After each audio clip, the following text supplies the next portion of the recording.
The show focused on delivering beneficial information on everything to do with products and services that can improve your life. This is Experts on Call on AM 650. And welcome back to the program. Our guest in studio is Phil Moriarty, the owner of the BC Canine Training Center. It's in Richmond, right at the foot of number 3 Road, below Steveston Highway, right down there by the Fraser River. 5 acres of gorgeous piece of property, lots of room for lots of dogs and all sorts of training programs going on. And we'll talk about some of those in a little bit. But first of all, Phil, you left our listeners in suspense because we were talking about dogs and all these summer activities that we like to include our dogs in, camping and all that sort of stuff. But last night was a good example. Last night we had all those fabulous fireworks shows all over Metro Vancouver.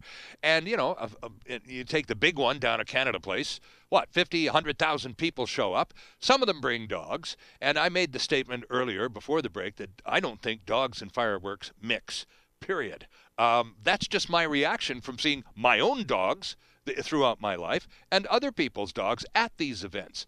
What's your take on dogs and fireworks? Well, during the break, you mentioned, but a lot of the police dogs go down there. I did say that. And they seem to, yeah. I did say that. So there might be the seeds of what your dog is all about in that observation.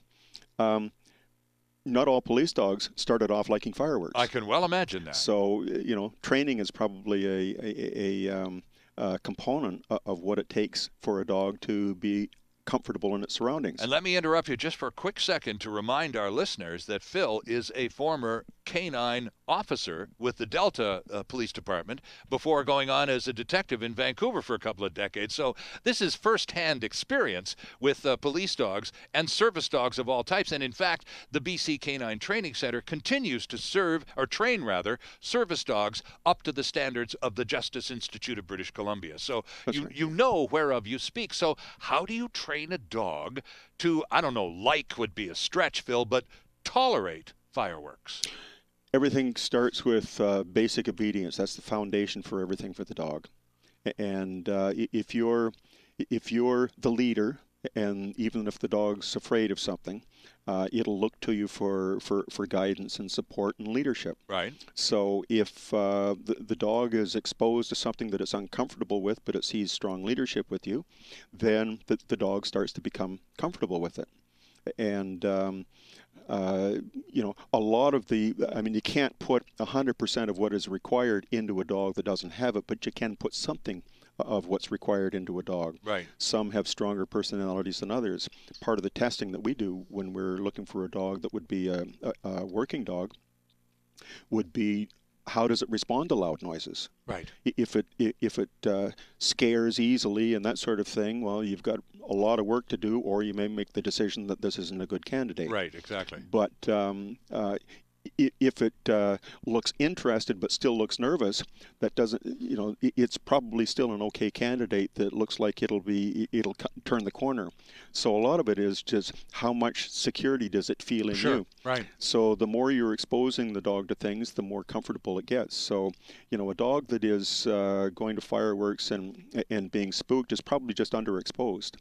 And a bit overwhelmed. I mean, you have 50,000 people showed up, and in 25 minutes of fireworks, that'll do a lot of dogs in, Phil. And a lot of those dogs are little dogs. Yes, they are. And they're typically the kind of dogs that at home are probably in somebody's arms on a couch. Mm-hmm. And at the fireworks, they're on a little lead, and they're taking 1,000 steps per minute in order to keep up with the with the boss. Right. So they're not dogs that have been bred for calmness anyway. Right. Of course. So.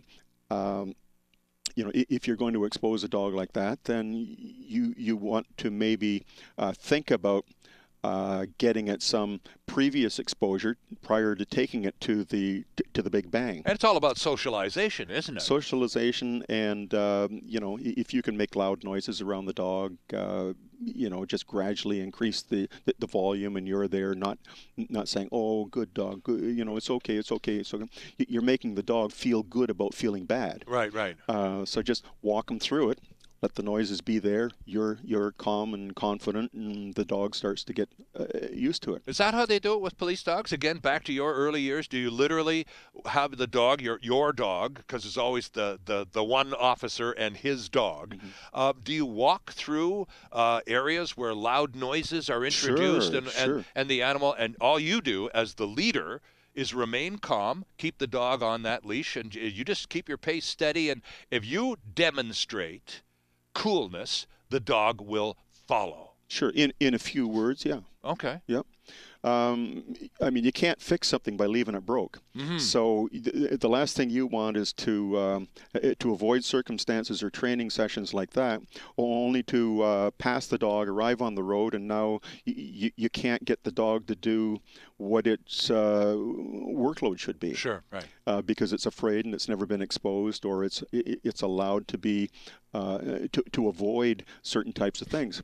Well, on the street, you've only got split seconds to make decisions, and you can't start training your dog. That's right. At that point. Exactly. So, but as a rule of thumb, if you want to go and enjoy a big old fireworks show, the likes of which we had all over town last night, not a recommended place to bring along the pooch unless there is some familiarity with what's about to happen. Otherwise, the dog's going to freak out and ruin your time. Sure.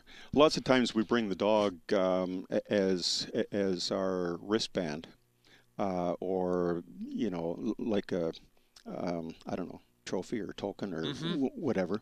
But we dogs serve a purpose, and whether it's a practical purpose or an impractical purpose, dogs serve a purpose to their owners. And a lot of owners have dogs because they need companionship, or they need to have somebody or something that they can care for and feel close to. So I can understand why somebody doesn't want to leave their dog home because I want the dog to share this event. Right. Well, they're starting to intellectualize what the dog might and might not appreciate. That's right, exactly. But, if it wasn't for that owner, that dog might be some other place and maybe even be in a worse place. So, without being too critical, accept the fact that we have animals to fit our needs and to fill our needs, and those might not be commensurate with the animal's needs. Good point. Can we move on and talk about swimming and water in general? Again, in our summer show here, Phil. Now, during the break, we were just discussing the fact that we got to include, we talked about hydration and the importance of water, and lots of it on these hot sunny days. But there's a whole matter of the swimming part of the summer too. And Phil says during the break, looks at me and says, not every dog can swim. And I said, get out of here. Come on, it's instinctive. They do the dog paddle, for crying out loud. Toss a pooch off the end of a dock, and he'll paddle right back to you. Never mind if he's even seen the lake before in his life. So you're just pulling my leg, weren't you? Oh, no. I wouldn't pull your leg. No, you would too. But why can't dogs swim? I thought it was an automatic. I thought it was instinctive, as almost the same as breathing. Yeah, well, there's a lot of breeds that are around today that weren't around 100 years ago. And genetically, dogs are different now in their composition through inbreeding and outbreeding, and so there are a lot of dogs who don't have the genetic makeup to have that history in their makeup. Okay. So, I mean, you can throw a dog into a pool, and it's not recommended until you know whether the dog can swim. Right. And a lot of dogs, don't like the water. True. And if they don't like the water, there's a good chance that they're not familiar with water as a means of transportation, or a means of getting from point A to point B, or as relaxing. Or a means to cool down. Sure.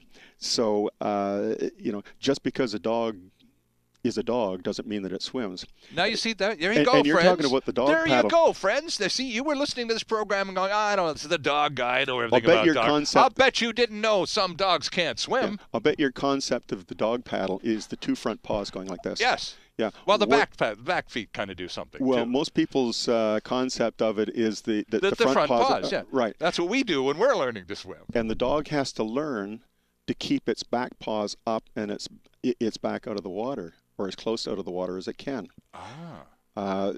So if you can actually teach a dog to swim by watching it.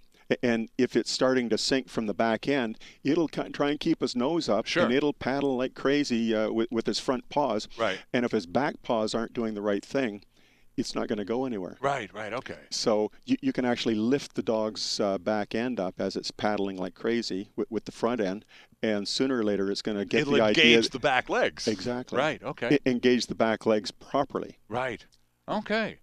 What about salt water? Just spent a week over in Tofino watching the surfers, and lots of them had their dogs with them, and the dogs were just larking around and having a fabulous time. Any negatives about salt water at all, Phil, with respect to maybe a hose down after or something like that? Or is water to a dog and they don't care and it doesn't bother them? Well, we hose down for a reason, so it doesn't hurt to hose down the dog after a salt water. Especially short-haired dogs again, and especially light-colored short-haired dogs, like skinned. Especially if they have little cuts on that you may or may not know. Okay. If they've a light color and now you're exposed to the sunlight, that there could be some burn and some blistering that you're not aware of, especially on the pads. Well, the salt isn't going to feel too comfortable on those. I would think not. Yeah. So the dog can't talk for himself.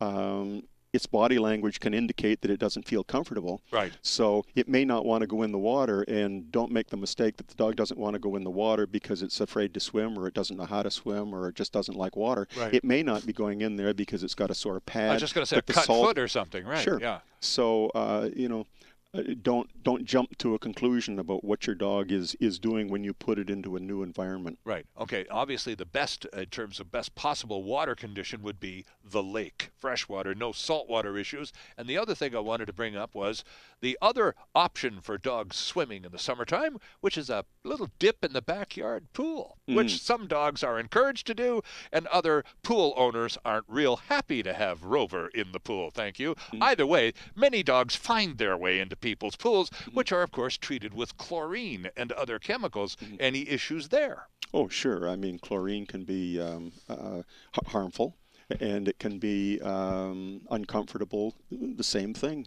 cuts, and if they swallow it, and it's one of those things where if it affects us, it's probably going to affect the dog too. Yeah, I was just going to say, I have awful memories of a big old mouthful of chlorinated water, and I can imagine that the dog's reaction would be very similar to ours. Patooey, yuck. Yeah, and chlorine can upset the stomach, and just treat your dog like you would want to be treated yourself if you're going over to somebody's pool and they throw you in. I don't want to go in. Oh, but we'll all have fun. Let's throw Phil in. Ah. Yeah. A, does Phil know how to swim? B, does he want to swim right now? Right. C, does he know how to swim?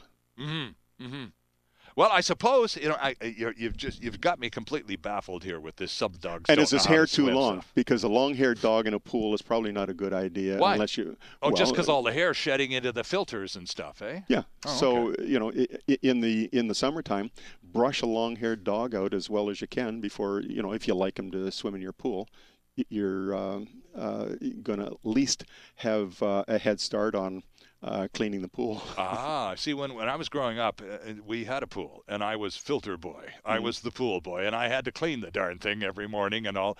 And so we didn't have a long-haired dog in those days. Well, you would be able to picture what I'm talking about. Yeah, exactly. But I can certainly understand the notion of all that stuff. Especially first thing in the year, a lot of the undercoat is sure more, shedding, right?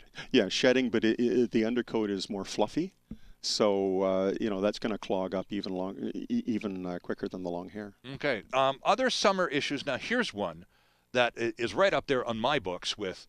What do you mean some dogs don't know how to swim?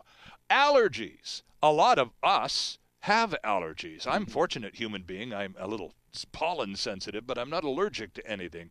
You're suggesting, Mr. Moriarty, that dogs have allergies, and some pretty profound, just the same way some people have allergies. Sure, absolutely. Some are debilitating allergies too. Again, going back to dogs in the last 100 years are probably not living in their home environment, in their where they were genetically made for. Right. They've evolved into a number of different breeds that are taken out of what their normal environment would be, bred into another environment, that they're brought into another country that may have different food, different certainly different climates, different vegetation. climates. Yeah, and we import dogs that are coming from places that may have all kinds of different things and that we don't have here. True. Now they have to adjust to them. And just like anybody else, they'll be allergic to certain things, and they're allergic to it because their immune system isn't developed for the environment that they were in. Interesting. And you would notice dog allergies the same way you would notice a person with the runny eyes and the sneezing and typical symptoms. It would be reflective of human symptoms. Yep. You bet. Okay. Yep. So even vomiting and a lot of the runny eyes and runny nose, coughing. Just be careful. Okay. Well, that makes sense. And who knew? Huh? Who knew that dogs have allergies and likely as many capability of getting allergies? But if you suspect something like humans. that, sure. If you suspect something like that, take them to your vet. Exactly. And, because the dog, again, can't speak for itself. Sure. And if it's uncomfortable, you may not know why it's being listless or why it's not. You notice symptoms that this is dog's off his game a little. Yes. And beyond that, you're just not sure. Yeah. Time to go see the vet. Sure. And in many cases, if there is an allergy issue, there can be medication recommended too. Mm-hmm.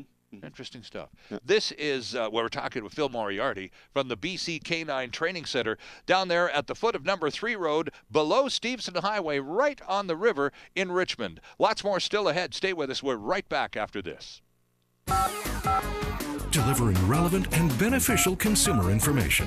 This is Experts on Call. And there's more still ahead on AM 650.